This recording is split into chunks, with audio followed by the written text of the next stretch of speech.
Pemirsa, khususnya mahasiswa Universitas Terbuka, selamat berjumpa dalam program perkuliahan Universitas Terbuka. Pada pertemuan ini, kita akan membahas mata kuliah pengantar akuntansi dengan topik akuntansi untuk perusahaan, persekutuan, dan perseroan. Seperti yang kita ketahui, pada prakteknya beragam jenis perusahaan, mulai dari perusahaan perorangan, perusahaan persekutuan, dan perusahaan perseroan. Perusahaan perorangan dimiliki oleh seorang pemilik tunggal, sedangkan perusahaan persekutuan dimiliki oleh 2 orang atau lebih. Dari pengertian ini dapat kita bedakan antara perusahaan persekutuan dengan perusahaan perorangan. Akuntansi untuk perusahaan persekutuan secara prinsip tidak berbeda dengan akuntansi perusahaan perorangan. Hanya dalam beberapa masalah berikut banyak dijumpai hal-hal yang tidak terdapat dalam perusahaan perseorangan, yaitu pembentukan dan pembubaran persekutuan, pembagian laba atau kerugian, pembubaran perusahaan dan pengembalian modal atau likuidasi. Karena perusahaan persekutuan dimiliki oleh beberapa orang, maka dalam ketiga hal ini membutuhkan treatment yang berbeda dibandingkan dengan perusahaan perorangan. Selanjutnya, kita akan beralih kepada perusahaan perseroan. Bentuk perusahaan perseroan adalah bentuk perusahaan yang paling banyak kita jumpai dalam kehidupan sehari-hari. Umumnya, perusahaan perseroan mempunyai modal yang relatif lebih besar dibandingkan dengan perusahaan lain. Karena modal dari perusahaan perseroan terdiri atas saham-saham yang dimiliki oleh masyarakat umum. Perseroan terbatas atau PT adalah perusahaan yang modalnya terdiri atas sero atau saham yang dapat diklasifikasikan menjadi PT tertutup dan PT terbuka. Artinya, kalau dia PT tertutup akan dimiliki oleh pemegang saham tertentu, tidak dilepas kepada publik. Sedangkan pada perusahaan terbuka atau TBK adalah perusahaan yang sahamnya dimiliki oleh publik dan terdaftar di Bursa Efek Indonesia. Selain itu, pada banyak perusahaan perseroan terjadi pemisahan antara pemilik perusahaan dan pengelolanya atau manajemen. Pengelola yang diangkat oleh pemilik diberi wewenang untuk mengelola modal pemilik yang ditanam dalam perseroan.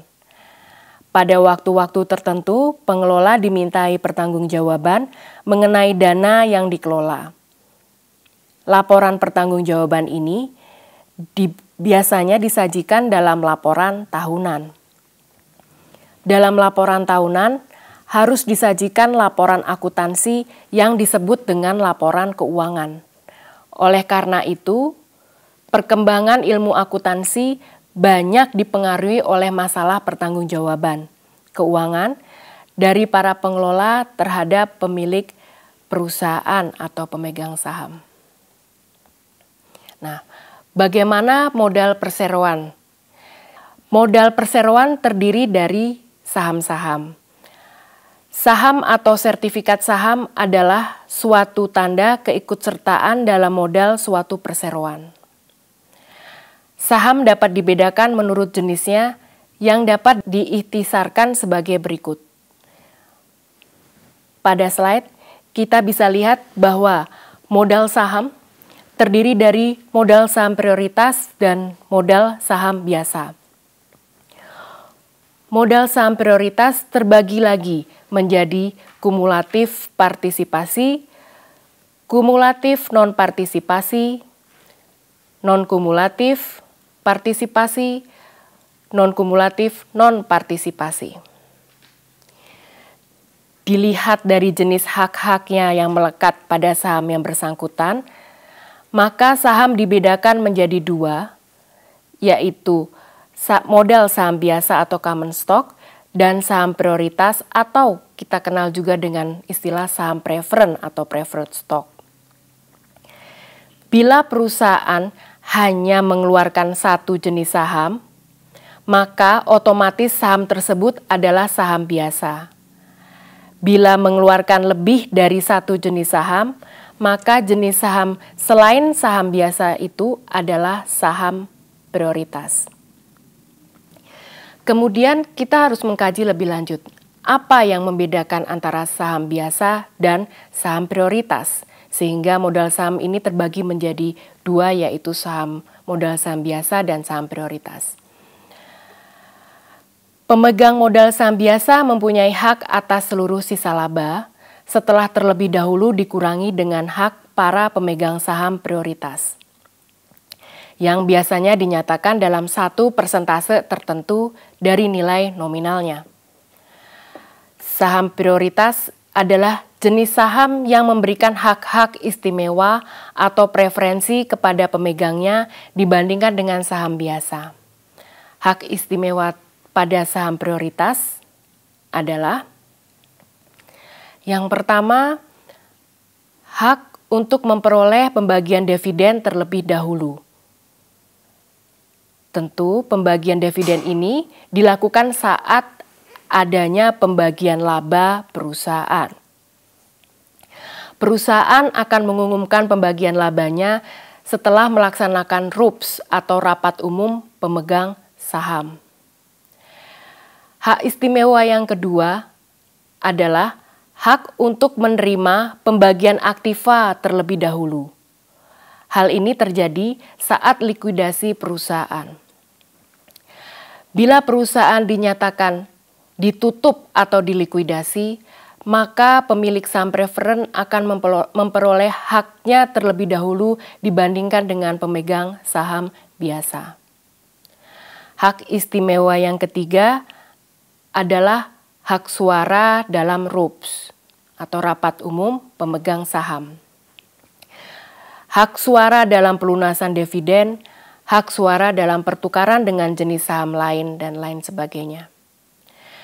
Dalam kaitannya dengan dividen, hak preferensi yang dimiliki oleh saham prioritas dibedakan menjadi kumulatif dan tidak kumulatif, berpartisipasi dan tidak berpartisipasi.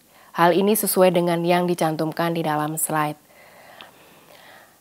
Saham prioritas kumulatif adalah saham prioritas yang berhak untuk mendapatkan dividen setiap tahun.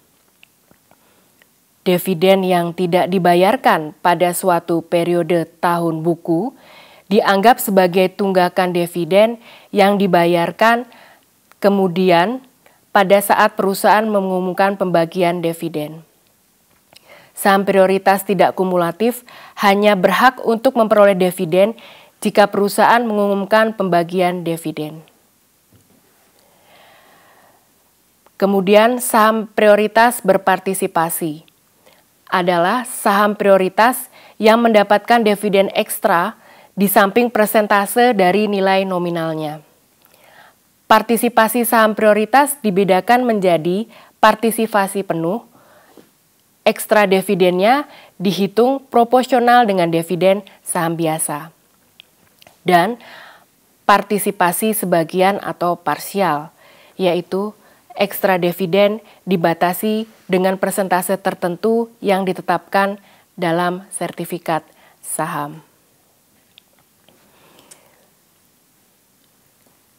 Kemudian masih terkait dengan modal perseroan. Klasifikasi modal sendiri pada perseroan dibedakan menjadi modal saham prioritas, modal saham biasa, modal sumbangan, dan laba yang ditahan.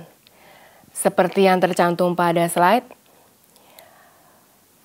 modal saham prioritas dibagi modal saham prioritas nominal dan agio saham prioritas. Modal saham biasa dibagi menjadi modal saham biasa nominal dan agio saham biasa. Penyajian modal saham dalam neraca harus dapat menjelaskan berapa jumlah modal saham statutairnya dan berapa jumlah yang telah ditempatkan.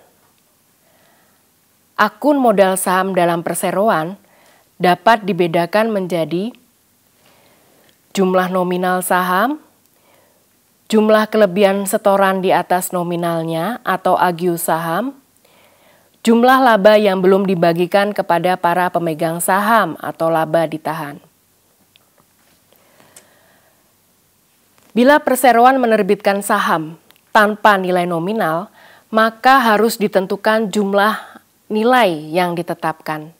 Nilai yang ditetapkan ini dianggap sebagai nilai nominal. Pada saat perseroan melakukan emisi saham, maka akun kas atau aktiva lain akan didebit. Akun modal saham dikredit sebesar nilai nominalnya. Dan kelebihan setoran dicatat dalam akun sendiri yang disebut dengan agios saham.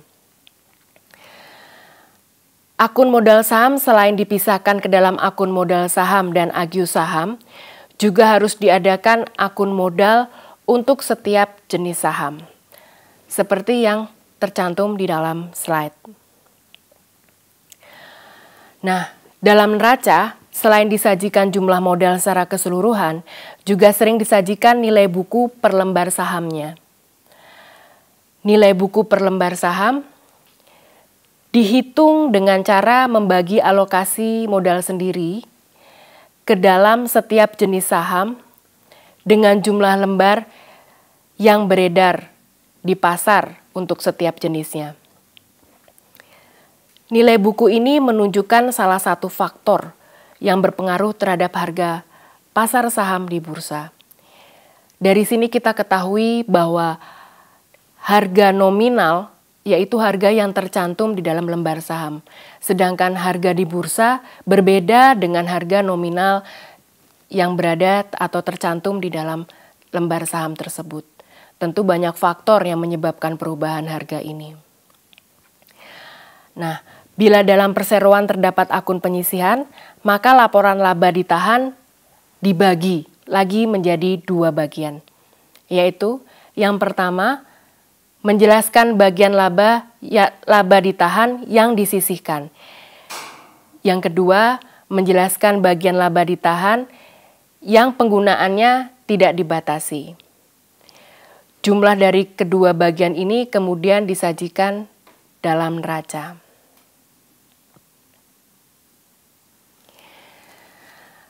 Setelah kita membahas mengenai modal, maka kita beralih ke bagian berikutnya, yaitu mengenai dividen. Tentu konsekuensi dari seorang pemilik modal adalah dia mendapatkan dividen secara periodik. Perusahaan dapat membagikan dividen dalam beragam bentuk. Bisa dalam bentuk kas, aktiva lain, atau saham bonus. Jadi selain dividen berupa kas tunai, juga bisa berupa berwujud aktiva barang tertentu atau berupa bonus berupa saham kembali. Jadi saham memberikan dividen berupa saham. Namun ada beberapa hal yang harus diperhatikan dalam pembagian dividen. Ada beberapa masalah, yaitu yang pertama, kapan utang dividen harus dicatat. Kedua, kepada siapa dividen akan diterimakan. Dan yang ketiga, kapan pembayaran dividen akan dilakukan. Masalah-masalah klasik dalam akuntansi seperti kapan kita mencatat utang dividen, pada saat pengumuman atau pada saat pembagian. Nah, ini masalah-masalah inilah yang harus diperhatikan dalam pembagian dividen. Agar perusahaan dapat membagikan dividennya, maka harus dipastikan beberapa hal, yaitu yang pertama, perusahaan mempunyai saldo laba ditahan yang cukup besar. Artinya, perusahaan dari aktivitas operasinya mampu memperoleh keuntungan, sehingga perusahaan mampu membagi dividen. Dan jumlah saldo laba yang ditahan lebih besar daripada jumlah dividen yang dibayarkan. Kemudian jumlah kas yang cukup. Kas ini terkait dengan jumlah kas liquid, artinya yang siap dibagikan.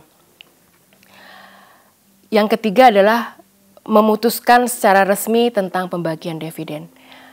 Seperti yang kita ketahui bahwa pembagian dividen ditentukan sesuai dengan RUPS atau Rapat Umum Pemegang Saham.